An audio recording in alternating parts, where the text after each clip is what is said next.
Hi, thank you for joining us on this episode of Sports Bets for Free. My name is Scott Jenkins, your host, just a local sports bettor here in Phoenix, Arizona. And hopefully today with our picks and your picks, it's going to be another profitable day for you. Wednesday, March 13th, basketball slate. A bunch of college going on. We mentioned a couple days before there was going to be some early games, so hopefully you've been following along on our Google Sheets, as we did have a couple winners earlier with St. Joe's and BYU. Both of those being winners first half and game on both sides. So some pretty big wins for us there to get started off on the day. We'll get into the college slate as there's a bunch of tournament games going on. We'll get to the games that currently are not in progress, so that we are on. First game up is going to be TCU Oklahoma in the Big 12 tournament. TCU still one of the better three-point shooting teams in the Big 12, and Oklahoma has absolutely died on the vine down the stretch unless they were playing extremely inferior competition. TCU right around a 3.5 point favorite currently. The line has moved from 2.5 to 3.5. We still like the 3.5. I think you're comfortable until you get to 4.5 on that particular game. TCU just a much better team here, and being on a neutral court, they should be able to show this pretty easily, I would think. TCU, we took -1.5.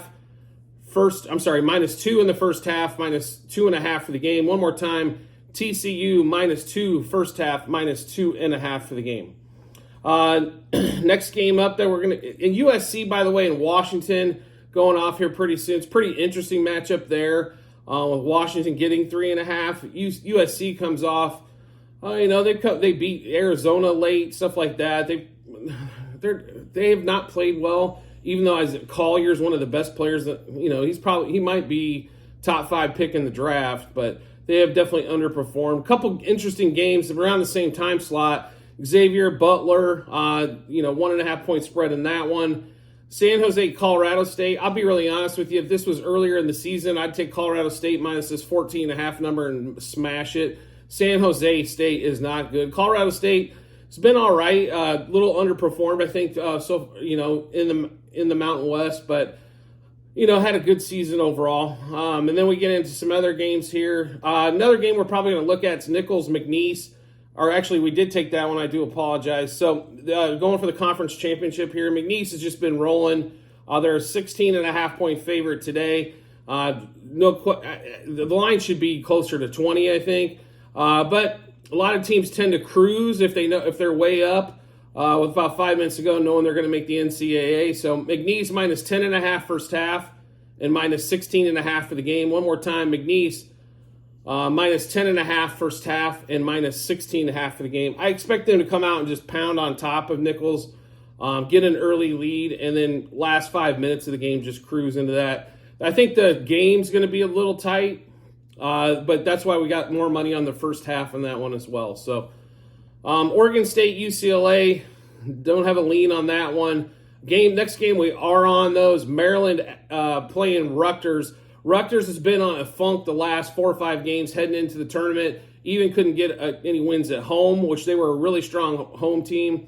Maryland's been below par, but better than Rutgers, I think, is probably the best way to put it. In a game that's not, elite teams in the conference, I think there is some value here with Maryland. Maryland and laying the 3.5. So we did take Maryland -1.5 first half, -3.5 for the game. One more time, Maryland -1.5 first half and -3.5 for the game.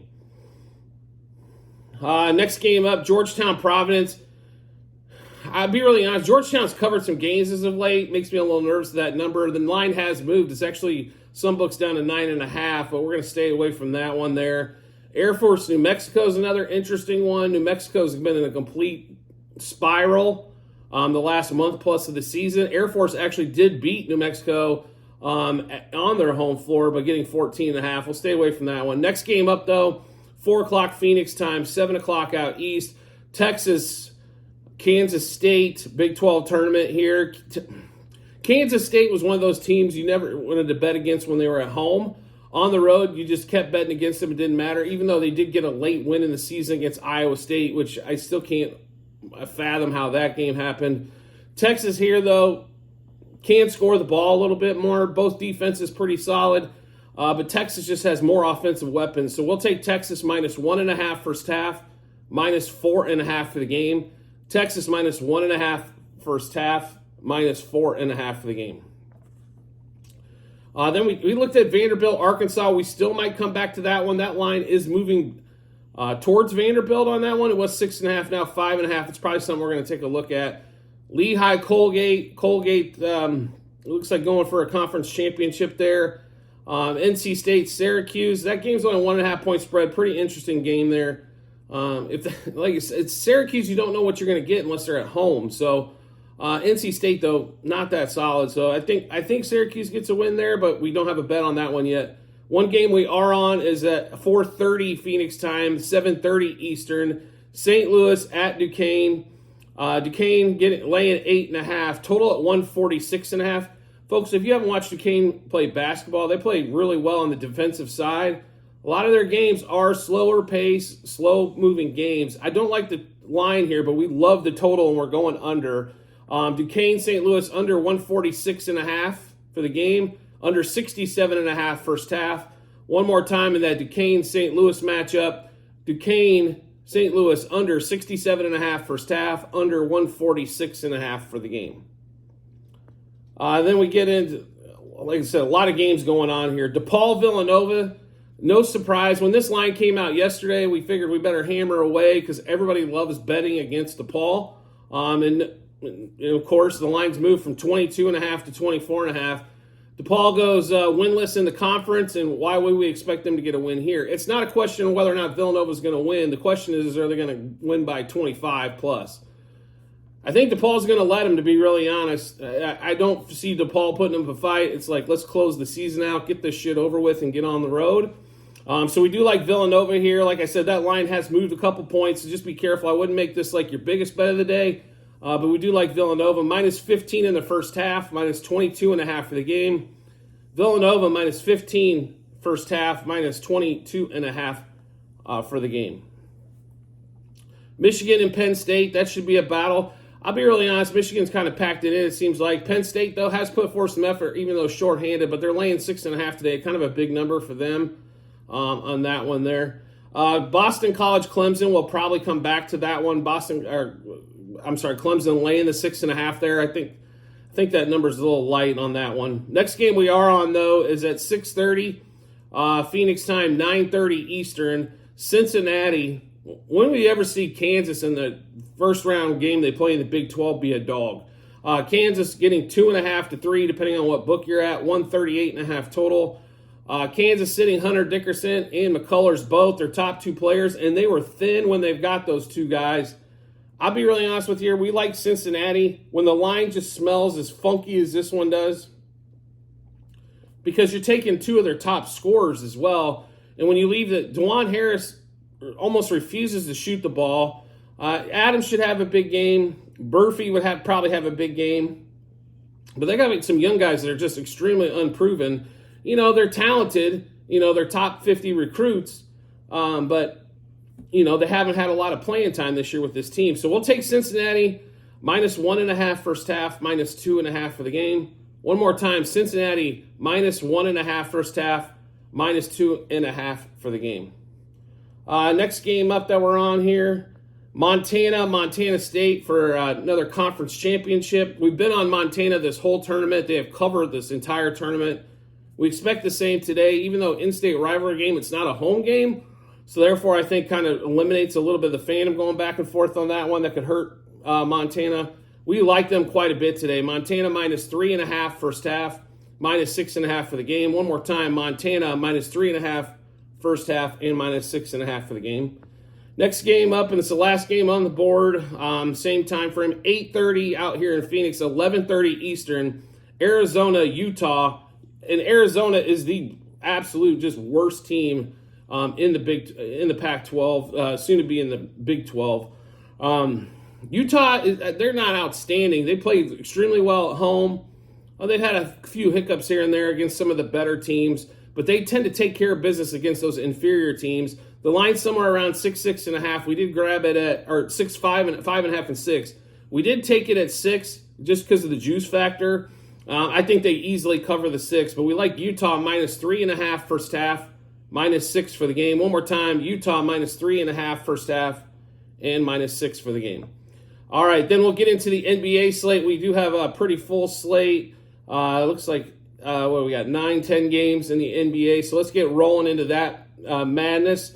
And that's what it's been as of late, to be really honest. Pistons, Raptors in Detroit. Detroit, they opened at 2.5, lines at 3.5, 232.5 total. So the Raptors played a little bit better than they thought they would on that road trip, to be really honest. Quickly kind of got dinged up. RJ Barrett played pretty well. There's nothing really to write home about. Scotty Barnes not being there does make a difference, but Scotty also turns the ball over a ton as well. As much good as that Scotty Barnes did, he also adds in a little bit of bad. So, but the Pistons, if you haven't watched them since the All-Star break, they're not winning every game, don't get me wrong, as they still only have 11 wins, or 11, 12 wins, but they have been fighting their ass off and they are playing hard.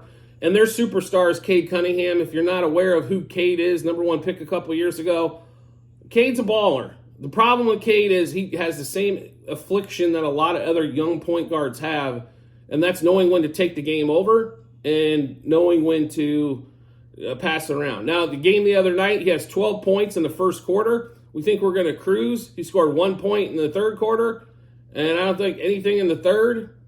There's no excuse for that. When you're dominating a quarter like that, and I understand they threw a lot of double teams out of him, but they've got to be able to work the ball around to Cade. Cade has to be the guy for them to win games. He makes everything happen. Tons of assists, lots of points, can shoot the three. Wasn't his best shooting night either, but they've got to figure out a way to get Cade the ball early and often. Now, not everybody's going to double team Cade. I really don't expect the Raptors too much. To be really honest, they don't have a lot of depth. So I think, running that kind of defense at Cade could be a pretty long, exhausting night. And if Cade's passing the ball early out of a double team, it could be pretty devastating for him as well. We expect the Pistons to roll in this one. We did lay it with the Pistons here, but Pistons minus, 1 first quarter, 1.5 first half. And like I said, we did get them at 2.5. I still like the 3.5 number. I think this could be close to a double-digit win for them. So Pistons minus 1 first quarter, minus 1.5 first half, minus 2.5 for the game. And we mentioned Cade Cunningham before, and we love some Cade today. So let's go through those. Over 23.5 points, 2 plus threes, 3 plus threes, and 4 plus threes, 8 plus assists, over 35.5 par. Jalen Duren, he had a couple blocks in the last game. We like him for some blocks tonight, especially since one block is almost even money at minus 115 on FanDuel. And 2 plus blocks was plus 400, so some really good odds there. So we played Duren 1 block plus and 2 blocks plus. And then Emmanuel Quickly for over 2.5 turnovers. They've been playing some good defense. Cade's got some steals. Jaden Ivey's got quick hands. And then Duren, if he's not getting blocked shots, he has been poking the ball away a little bit on the inside. So do like Quickly to have over 2.5 turnovers and plus money on that one as well. So one more time, Pistons and Raptors. Pistons minus 1 first quarter, minus 1.5 first half, minus 2.5 for the game. Cade Cunningham, over 23.5 points, 2 plus threes, 3 plus threes, 4 plus threes, 8 plus assists, over 35.5 par. Jalen Duren, 1 plus block and 2 plus blocks. And then Quickly for the Raptors, over 2.5 turnovers. Next game up, Magic and the Nets. Let's see, Magic 7-point home favorite, 204.5 total. If you've watched the Magic lately, last couple games, does it look like they're just dead tired? It kind of seems that way. The 3-point shooting's been worse than normal. They're not a great 3-point shooting team to begin with. Hopefully Suggs back tonight, get in the lineup and make this happen from the 3 land. Maybe getting back home helps a bunch here as well. They went up all the way to the 4 seed. The Nets have been the most inconsistent good-bad team in the NBA. Some nights they come out, when they shoot hot early, normally they come out and just absolutely destroy teams. When they come out and they're not hot from like 3 or around, they just seem to like hum it the rest of the game. If they're sitting there making shots early, all of a sudden that defense ratchets up to what it can be. I hold the flag for the Cam Thomas hater. I think when Cam or Dennis Schroeder has a lot of the same thing, when those guys are in the lineup, the ball stops with them. It's a lot of dribbling and trying to take hero ball and one-on-one shots. Doesn't make a lot of sense. When that offense flows, it's a different story. Cam Johnson, Mikal Bridges get involved. Everybody can get shots. Nick Claxton's underneath getting rebounds, putting putbacks. They're frustrating is the word when you watch the Nets. We're not going to take a side or a total on this one. Just way too inconsistent as of late to kind of get a read on that one. We do like quite a few player props in this game, though, so we'll get to those. Paolo Banchero over 22.5 points. Banchero over 35.5 par. Then we like Nick Claxton, 10-plus rebounds, 2-plus blocks. Wendell Carter for 1-plus block. And Jalen Suggs, 10-plus points, 2-plus threes, and 3-plus threes. So one more time in this Magic and Nets matchup, Banchero over 22.5 points, over 35.5 par. Claxton, 10-plus rebounds and 2-plus blocks. Wendell Carter, 1-plus block. Jalen Suggs, 10-plus points, 2-plus threes, and 3-plus threes in that matchup. Next game up, Heat, Nuggets. Nuggets, 3.5-point favorite on the road, going to South Beach. 216 total in that one there. So if we were to describe what's going on, the Heat have played well as they ramp up towards the playoffs. I don't know if anybody's played better than Denver, but Denver's been at home a ton. Heading out to the road and going to Miami is not an easy task for any team. And to be really honest here, the Heat just have something, I don't know, like they seem to beat the better teams, but they struggle with teams that are around the same or maybe under inferior competition. We'll take the Heat with the points tonight. We'll take the Heat plus a half first quarter, plus 1.5 first half, plus 3.5 for the game. We like Duncan Robinson a lot tonight too, and his point totals came weighing down. His threes is getting less juicy as well. So Duncan Robinson over 12.5 points, 3-plus threes, 4-plus threes. Jokic under 12.5 rebounds. As the Heat do take a lot of jump shots and three-point shots, and maybe Jokic doesn't get those rebounds right around the basket. Butler, over 5.5 assists. Now, he has a game-time decision, but it sounds like he's supposed to play. And then Jokic over 2.5 turnovers. As the Heat turn over everybody, doesn't matter who they are, they just turn you over. They make you throw the bad pass. They steal the ball. They get in the passing lanes, make you try to thread the needle, and it ends up being a bad pass. So we like Jokic over the 2.5 turnovers there. So one more time, this Heat-Nuggets matchup. Heat's plus a half first quarter. Heat's plus 1.5 first half. Heat plus 3.5 for the game. Duncan Robinson over 12.5 points, 3-plus threes, 4-plus threes. Jokic under 12.5 rebounds and over 2.5 turnovers. And Jimmy Butler for 6-plus assists. Next game up on the board, Bulls-Pacers. And this line looks like it just went down here. The Pacers somehow got a road win against the Thunder. Go figure that one out, because I can't. They were god-awful, and now all of a sudden they get a road win. They come back home. That first game home after a long road trip, the Bulls just did this and got their ass clocked. That first game home after a road trip always seems to be a struggle point. Now, sometimes they win the game, but they completely struggle throughout. The Bulls just coming off of that beating that they took, probably looking to get back after this. So we do like the Bulls going against the Pacers tonight. Only a 229 total in a Pacers game lets you know the book thinks that the Bulls slow it down more than anybody. But we do like the Bulls, like we mentioned before, plus 1 in the first quarter, plus 2 first half, plus 4 for the game. We expect a big night out of Coby White. Coby White over 20.5 points, 3-plus threes, 4-plus threes, 5-plus threes, 25-plus points, and over 31.5 par. And we also got Halliburton over 2.5 turnovers as the Bulls just muck it up enough, and Tyrese likes to get out, run. I swear this team gets a lot of fast break pass. They get a lot of fast break turnovers, which is unusual to say the least. But yeah, so we do like the Bulls in this matchup with the Pacers. Just that spot of that first home game back after a long road trip tends to be a tough one. Bulls plus 1 first quarter, plus 2 first half, plus 4 for the game. Coby White over 20.5 points, 3-plus threes, 4-plus threes, 5-plus threes. Coby White 25-plus points, over 31.5 par. And then Halliburton for the Pacers over 2.5 turnovers. And that was plus money, by the way, on the Halliburton turnovers. So that always makes us feel happy, too, when it's plus money as well. So Then we'll get into the next game here. Pelicans have been on fire, folks. If you haven't been paying attention to New Orleans, you probably need to here. Cavs heading down. Donovan Mitchell probably to be back tonight. Pelicans still laying 6, 217 total. Like I said, Pelicans have been on fire. Zion's been playing extremely well. Point forward in this, scoring his points, getting to the free throw line a bunch. Ingram and McCollum have they kept it going as well. And I tell you, the guys that have made a huge difference as well is Herbert Jones and Trey Murphy for the Pelicans. They have been shooting lights out from three.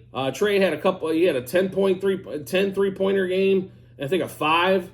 I mean, when you're getting that kind of production from those guys that are like 4th, 5th option, that's going to make the game so much easier for your 3 stars with Zion, CJ McCollum, and Brandon Ingram in this one. Donovan Mitchell did play a couple games since the All-Star break, and they were way below par. We expect him kind of ease back into this one as well, and this is not a place where you want to ease. This game could get out of control in a hurry quick with the Pelicans. And the Pelicans are the second best team in the first half against the number, right behind the Celtics. They have been awesome in the first half. If they come out and now the problem is that in the second half they've been relinquishing a lot of those. I don't know if they just take the gas pedal off a little bit on that, but that's been the only struggle that the Pelicans have had. If you literally look at their first, they're either going to smoke you or get smoked in the first half is normally the way it works. And if they're smoking you in the first half, a lot of teams come back and make it tight in the second. But they've been fantastic, like I said, especially in the first halves all season long. But we love the Pelicans today. I just think the Cavs are, they come off that loss against Phoenix in a game that they should have won, to be really honest with you. They dominated the first half of that game. They shot lights out. I mean, Garland went like 7 for 10 from 3, and they still didn't win that game. So we like the Pelicans -1.5 first quarter, -3 first half, -6 for the game. Zion over 22.5 points, 25+ points, 6+ rebounds, over 35.5 par for Zion. Donovan Mitchell over 2.5 turnovers, and Herbert Jones over 2+ threes, which was +140. Some nice plus money bet there for us as well. So one more time in this Pelicans and Cavs matchup. Pelicans -1.5 first quarter, -3 first half, -6 for the game. Zion over 22.5 points, 25+ points, 6+ rebounds, over 35.5 par. Donovan Mitchell over 2.5 turnovers, and Herbert Jones for 2+ threes. Next game up, Hornets and Grizzlies. We seem to be getting the Hornets, Grizzlies, Wizards, the bottom 3 teams match up here quite a bit here lately. Hornets going to Memphis, 2.5-point favorite for the Hornets. A road favorite? Wow. Whew. I think the Grizzlies were a home dog last night and won, and now they're on a back-to-back here. I'll be really honest with you. The only thing we could really find that we like is Brandon Miller props for most part in this game. So Brandon Miller, 20+ points, 3+ threes, 4+ threes, and over 27.5 par. So one more time in this Hornets-Grizzlies game, Miller, 20+ points, Brandon Miller, 3+ threes, 4+ threes, and over 27.5 par. One of the games of the day coming up in the next one here, Warriors heading to Dallas. It's open at 7.5, down to 7. Dallas laying the 7 here, 233 total. Luka continues his triple-double streak, but doesn't get the 35 points with it, only 27 because he got a sat the whole fourth quarter. Congratulations, Luka and Dallas, for getting a huge win on the road the last game out. Do not expect the same thing here. They have struggled mightily out of the gate, especially at home. They are, throw the last game out, and they were 3-10 in the first halves of games. It's been brutal. They started off extremely slow, relying a bunch on Luka to score a bunch of points, as the Kyrie and the rest of the guys haven't been. How do I put this? Haven't been consistently scoring. Might be the best way to put it. On this one here, we do like the Warriors in this particular case. Steph Curry out again tonight, but Klay Thompson has been playing well since Steph's been out. He has been scoring back at his old pace, or in the low 20s, which is perfect for, I guess, Robin of the Batman and Robin duo. But they've played well. Wiggins played decently in the last game. Kuminga's been solid as a rock for the last probably couple months. He's had a couple dips here and there, but he's been solid all the way throughout. We do like the Warriors in this matchup. So we've got the Warriors plus 1.5 first quarter, plus 4 first half, plus 7.5 for the game. Luka being back at home and playing the Warriors defense, his point total's up to 34.5, but we still like the over here. There's a good possibility he could go for 50 tonight and they still lose in that one. So Luka over 34.5 points. Luka 5 plus threes. Now we have to bet Luka at 5 3-pointers. 6 plus threes. Kuminga over 20.5 points. Klay Thompson 20 plus points. 4 plus threes. And then 5 plus threes. We also like Wiggins for 2 plus threes. And a couple more, and that was plus money on FanDuel as well. A couple more Luka bets. Triple-double is still plus 140 on DraftKings. It was a little bit less on FanDuel this morning. Luka over 55.5 par as well. So one more time in this Warriors and Mavs matchup. Warriors plus 1.5 first quarter, plus 4 first half, plus 7.5 for the game. Luka for 35 plus points. 5 plus threes, 6 plus threes. Luka triple-double and over 55.5 par. Wiggins for 2 plus threes. Jonathan Kuminga over 20.5 points. Klay Thompson 20 plus points. 4 plus threes and 5 plus threes in that one. So we'll get into the last 2 games of the night here. Lakers heading to Sacramento. Lakers are a 2.5-point favorite. Let's see, the Kings just beat the hell out of the Bucks last night at home. And Lakers have lost all 3 games to the Kings so far this season. So Lakers being a 2.5-point favorite here. I don't know about you guys, but this game smells funky. And when it smells that way, like 2.5 for the Kings seems a little shady, then we'll go the opposite direction and take the Lakers here. The Kings have been extremely inconsistent, to put it mildly. Last night they can score. The game before at home they couldn't score. After they took control in the first half and then lost it, got smoked in the second. So don't know what we're going to get with the Kings. It really revolves around De'Aaron Fox. If De'Aaron Fox has a great game, has a 27 to 35 point game, they normally win.